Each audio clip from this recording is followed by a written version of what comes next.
The Christmas tree lights cast a warm glow across my parents' living room where 31 family members had gathered for our traditional holiday celebration. Wrapping paper scattered the floor around the massive tree, and the familiar sounds of children playing with new toys mixed with adult conversations about work, travel plans, and New Year's resolutions. I sat on the sofa near the fireplace, quietly opening presents and listening to the comfortable chaos that defined these annual gatherings. My sister Amanda, 35 and perpetually confident about her business acumen despite a series of failed ventures, stood near the mantelpiece addressing the room like she was making an important announcement to assembled shareholders. She wore an expensive red dress that complemented her carefully styled hair and professional makeup, maintaining the polished appearance she'd cultivated since completing her real estate license program 18 months ago. Before we finish opening presents, I have some exciting family news to share, Amanda declared, raising her wine glass to ensure she had everyone's complete attention. The room gradually quieted as relatives turned from their conversations to focus on her presentation. I've made a major decision about the family's real estate investments that will benefit everyone involved. I continued unwrapping a book from my aunt while listening to Amanda's build-up with the patient attention I'd learned to maintain during her frequent announcements about new business opportunities and strategic initiatives. At 32, I developed the habit of staying calm and observant during family gatherings, particularly when Amanda was preparing to reveal one of her entrepreneurial plans. As you all know, Kevin owns that little duplex rental property on Maple Street, Amanda continued, gesturing toward me with her wine glass.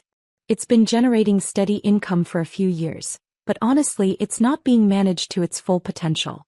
The property could be producing significantly more revenue with proper marketing, tenant screening, and maintenance coordination. My cousin Robert, who worked in commercial real estate development, nodded with obvious interest.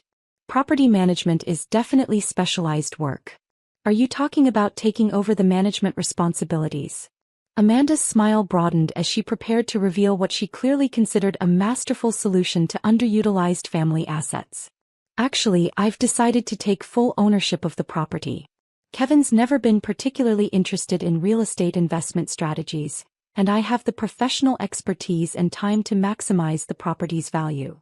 The casual announcement of property theft hung in the air for a moment before several relatives began murmuring approval. My uncle Tom, who owned 2 rental properties in the suburbs, actually nodded with appreciation. That makes a lot of sense. Real estate requires active management and industry knowledge. That rental property is mine now, Amanda declared with obvious satisfaction. Finally, someone who understands real estate management instead of just collecting checks. The room erupted in enthusiastic support for Amanda's decision. My mother clapped her hands together with genuine delight. This is wonderful. Amanda has such a good head for business, and Kevin's always been more interested in his government work than property management. My father nodded approvingly from his recliner near the tree. Smart family planning. Why let a valuable asset sit underutilized when someone with real expertise can maximize its potential? Cousin Jennifer, who had recently completed her MBA, looked genuinely impressed. That's excellent strategic thinking, Amanda. Property ownership requires dedicated attention and professional management skills that not everyone possesses. I opened presents quietly and peacefully, maintaining my calm expression while listening to the family's overwhelming support for Amanda's announcement. They had no way of knowing that my little duplex was registered with the Treasury Department's Financial Crimes Enforcement Network as a monitored asset under federal security protocols, or that any unauthorized ownership transfers would trigger automatic investigation procedures. Amanda had just announced her intention to commit federal property fraud involving assets belonging to someone with top-secret security clearance.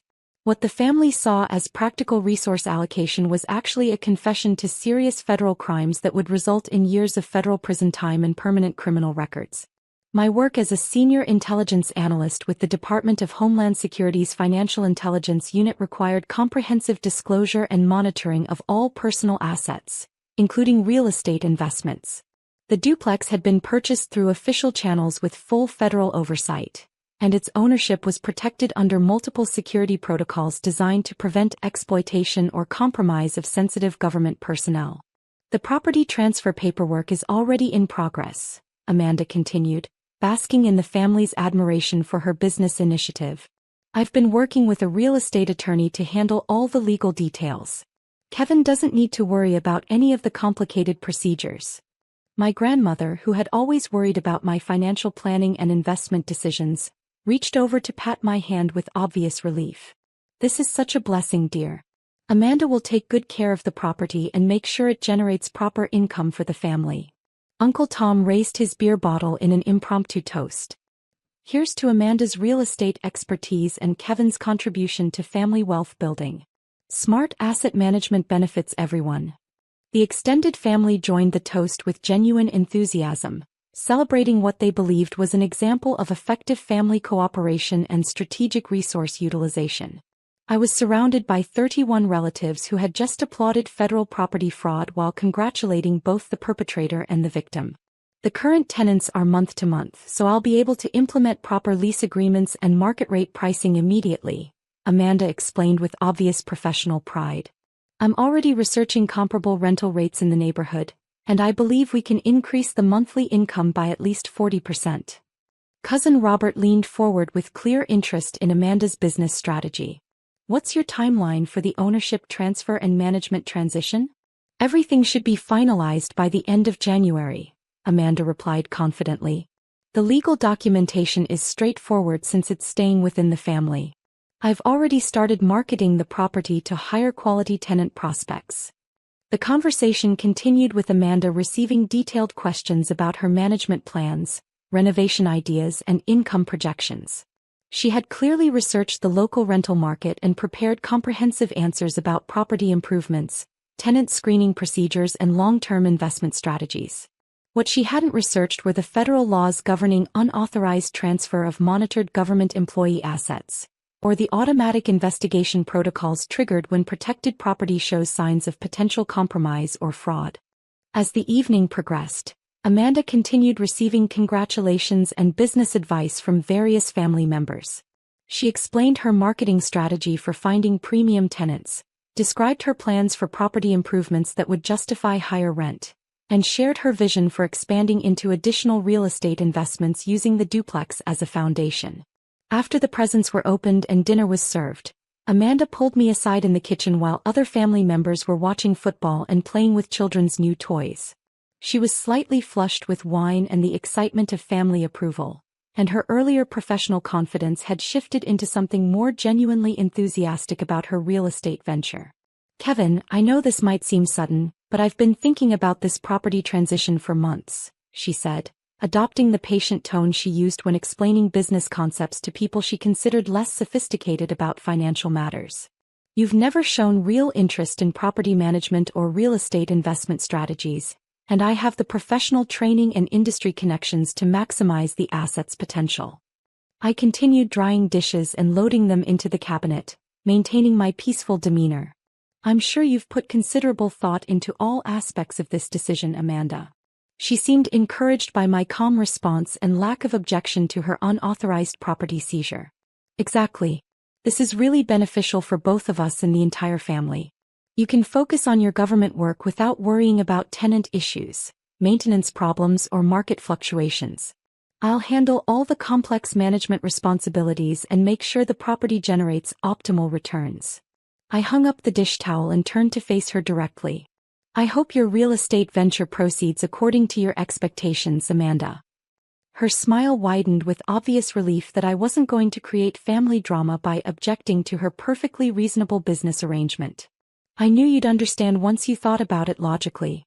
The property transfer will be handled professionally through proper legal channels, and I'll make sure you receive detailed reports about income and expenses.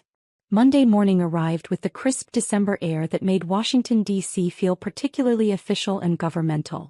I arrived at the Department of Homeland Security building by 7:20 a.m. to begin another week of analyzing financial intelligence reports related to terrorist financing networks and money laundering operations targeting critical infrastructure. My position as a senior intelligence analyst required maintaining comprehensive awareness of financial crime patterns that might indicate threats to national security. The work involved coordinating with FBI counterterrorism units, Treasury Department financial intelligence divisions, and CIA analysts tracking international money flows that could support hostile activities against the United States. At 10:33 a.m., my secure phone buzzed with a call from my immediate supervisor, Deputy Director Sarah Martinez, who oversaw our financial intelligence analysis section and maintained direct communication with senior leadership about potential security threats. "Kevin, I need you in my office immediately," Deputy Director Martinez said with the tone that indicated a significant security matter had developed overnight. "We've detected unauthorized activity involving your personal assets that triggered automatic threat assessment protocols." I walked through the secured corridors to Deputy Director Martinez's office, passing the classified briefing rooms where other analysts were preparing intelligence reports for senior policymakers. Her office featured reinforced windows overlooking the Potomac River and sophisticated communication equipment for coordinating with other federal agencies. "Sit down," Deputy Director Martinez said, activating additional security measures that ensured complete privacy for sensitive conversations. "Our automated monitoring systems flagged attempted ownership transfer of your rental property by someone claiming family authorization."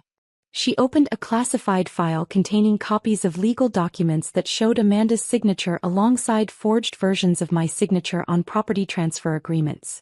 "The transfer was initiated by Amanda Johnson, who represented herself as your authorized family representative with power of attorney to handle real estate transactions." I reviewed the documents, which clearly showed Amanda had submitted comprehensive paperwork to transfer ownership of my duplex to herself, including falsified authorization documents and fraudulent property transfer agreements with multiple government agencies. Deputy Director Martinez, "Amanda Johnson is my sister. I did not authorize her to transfer ownership of my property or represent herself as my legal representative for any real estate transactions." Her expression shifted from procedural concern to serious security focus as the implications became clear. "So this is property fraud targeting a senior intelligence analyst with access to classified financial intelligence. That triggers immediate FBI involvement and potential national security investigation protocols." She secured the documents in the classified file. "Kevin, I need to ask directly. Did you have any knowledge of your sister's property transfer activities or any discussions about family real estate arrangements?" "I learned about Amanda's intentions at our family Christmas gathering when she announced to 31 relatives that she was taking ownership of my property. Most family members congratulated her on her business acumen and strategic resource utilization." Deputy Director Martinez stared at me with the expression of someone who had overseen financial intelligence operations for 12 years and still encountered new examples of criminal behavior combined with complete ignorance about federal security protocols. "She announced federal property fraud at a family Christmas party with multiple witnesses present? 31 witnesses heard her declare ownership of my monitored federal asset. Several relatives specifically praised her for understanding real estate management better than I did. She reached for her secure phone to initiate coordination with federal law enforcement agencies. Kevin, this requires immediate federal investigation under enhanced security protocols. Property fraud targeting intelligence personnel could indicate broader security threats or compromise attempts." At 2:45 p.m., Special Agent Michael Sullivan from the FBI's Counterintelligence Division arrived at DHS headquarters to coordinate the federal investigation. Agent Sullivan specialized in cases involving potential threats to intelligence personnel and had extensive experience with crimes targeting government employees with access to classified information. "Agent Johnson, I understand your sister has attempted unauthorized transfer of your monitored property," Agent Sullivan said as we met in a secure conference room equipped with additional counterintelligence protection measures. "Given your access to sensitive financial intelligence, we need to determine whether this represents isolated criminal behavior or potential hostile targeting of intelligence personnel." I provided a detailed account of Amanda's Christmas announcement and the family's enthusiastic support for her property seizure plan. Agent Sullivan took comprehensive notes and asked specific questions about family members who had knowledge of my government employment and security clearance status. This could represent either simple criminal fraud or a more sophisticated compromise attempt using family members as unwitting assets, Agent Sullivan observed after reviewing my statement. "We'll need to conduct comprehensive investigation of your sister's activities, associates, and potential connections to hostile intelligence services. He closed his notebook and looked at me with the serious expression reserved for potential national security threats.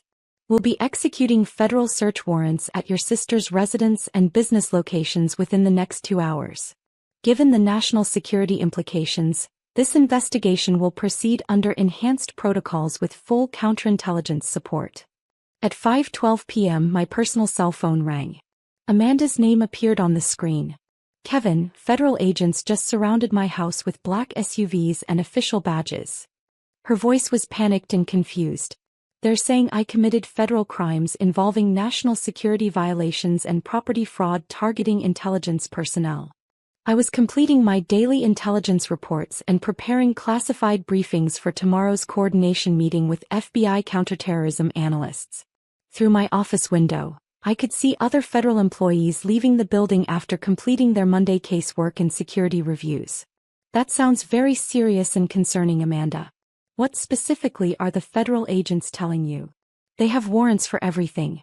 My computers, business records, financial documents, and correspondence. Her voice was becoming increasingly shrill with fear. They're asking about property fraud, unauthorized asset transfers, and potential compromise of classified personnel. 4 federal agents had indeed arrived at Amanda's residence at 5:07 p.m. 2 FBI agents from the Counterintelligence Division, 1 DHS investigator from our Internal Security Section, and 1 Treasury Department criminal investigator.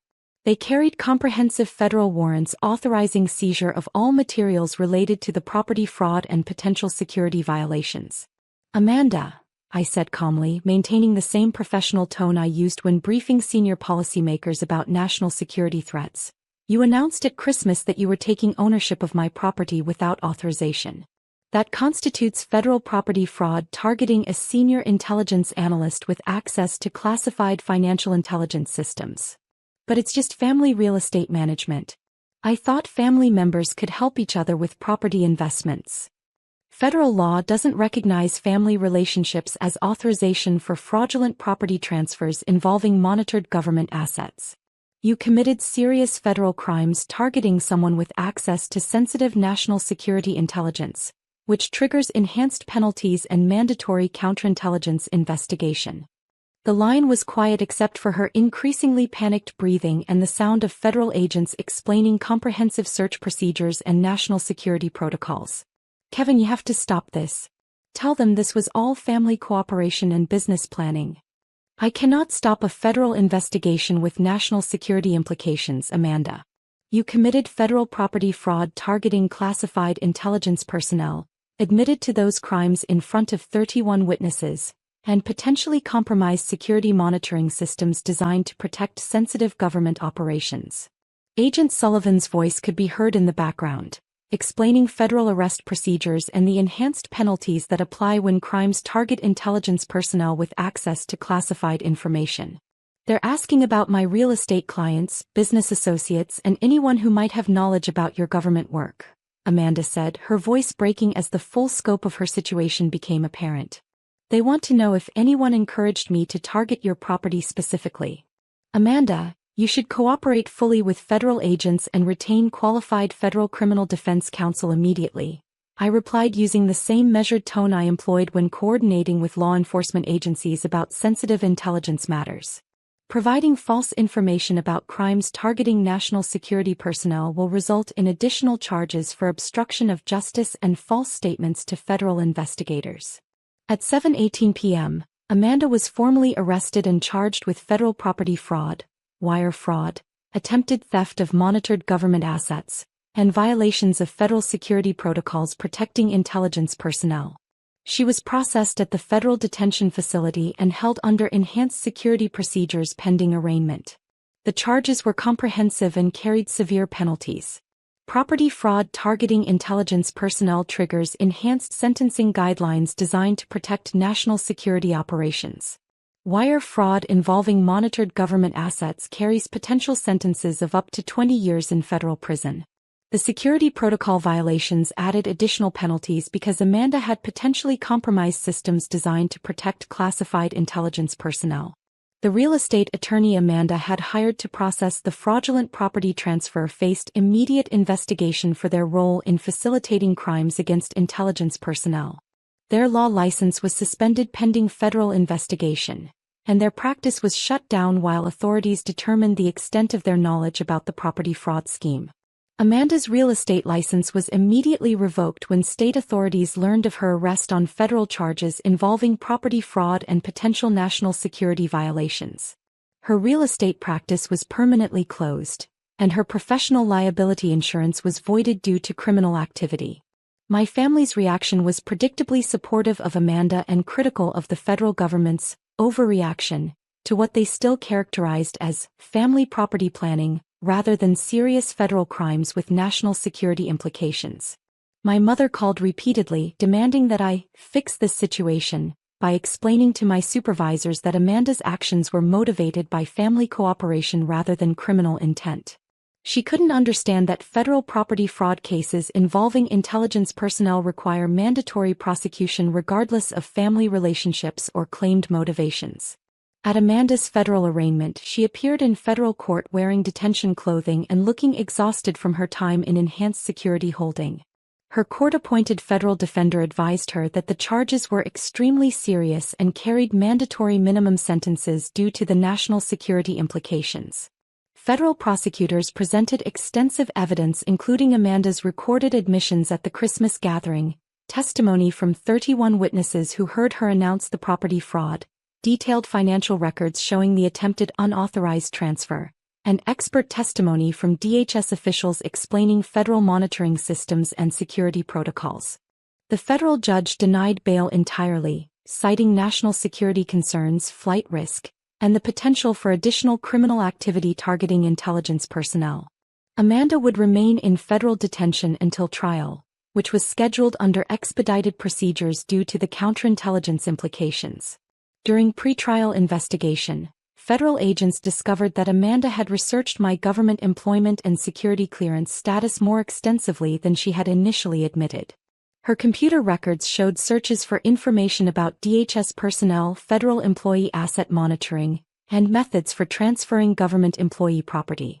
The additional evidence suggested potential premeditation and raised questions about whether Amanda's actions represented isolated criminal behavior or part of a broader scheme to compromise intelligence personnel through family exploitation. 12 weeks later, facing overwhelming evidence and potential sentences exceeding 15 years in federal prison, Amanda accepted a plea agreement to avoid even longer sentences after trial. She received 6 years in federal prison followed by 5 years supervised probation with permanent restrictions on real estate activities. The federal judge ordered restitution of $134,000 to cover federal investigation costs, counterintelligence review expenses, enhanced security protocol implementation, and administrative costs for comprehensive background reinvestigation of potentially compromised intelligence personnel. During sentencing, federal prosecutors explained that crimes targeting intelligence personnel carry enhanced penalties because they potentially compromise national security operations and require extensive counterintelligence investigations to ensure classified information remains protected. My position at DHS was unaffected by Amanda's criminal activity, though my security clearance underwent comprehensive review and my asset monitoring was significantly enhanced as a standard precautionary measure. Federal security officials conducted extensive counterintelligence investigations to ensure that Amanda's crimes hadn't compromised any classified operations or intelligence sources. The family Christmas tradition was permanently altered after numerous relatives received federal subpoenas as material witnesses in national security proceedings. Uncle Tom, Cousin Robert, and 12 other family members were required to provide detailed testimony about Amanda's admissions and the family's reaction to her criminal announcements. Several relatives faced their own security investigations when background researchers discovered that other family members had made inappropriate inquiries about my government work, security clearance requirements, and federal employee benefits over the years. I continue working at DHS analyzing financial intelligence related to national security threats and terrorist financing operations. My duplex remains registered under enhanced federal monitoring as a protected asset subject to the highest levels of security oversight. The difference is that family gatherings are now limited to immediate family members who have undergone security interviews and signed agreements about appropriate conduct regarding my employment and assets. Amanda won't be eligible for release until she serves her complete federal sentence under enhanced supervision. My parents occasionally request that I provide financial assistance for Amanda's legal fees and commissary expenses. I explain that federal employees cannot provide financial support to family members convicted of crimes targeting intelligence personnel, and that any such assistance would jeopardize national security and result in severe career consequences. They don't understand that Amanda's conviction permanently restricts her from real estate activities, professional licensing, and most forms of business employment due to the national security implications of her crimes. Last month I received a letter from Amanda at the federal correctional facility where she's serving her enhanced security sentence. She wrote that she's beginning to understand the severity of targeting intelligence personnel with property fraud, but she still doesn't comprehend why family property management resulted in federal prison and permanent career destruction. I haven't responded to the letter. Federal employees are prohibited from maintaining correspondence with individuals convicted of crimes targeting intelligence personnel, and my security clearance requires complete avoidance of contact with compromised family members who have threatened national security operations. Family Christmas celebrations are now limited to security-cleared immediate relatives who understand the restrictions surrounding my employment and assets. The duplex continues generating rental income under enhanced federal protection, exactly as it should for property belonging to someone with access to classified financial intelligence. Amanda's real estate career ended permanently with her federal conviction for targeting intelligence personnel. Her attempted property fraud was added to federal databases as evidence of potential compromise attempts against classified government operations.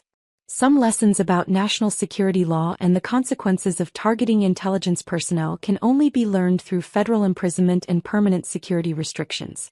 Amanda is receiving comprehensive education about the enhanced penalties that apply when family members attempt to exploit or compromise classified government personnel. The property remains exactly where it belongs, under the highest levels of federal protection as a monitored asset belonging to someone with access to sensitive national security intelligence systems.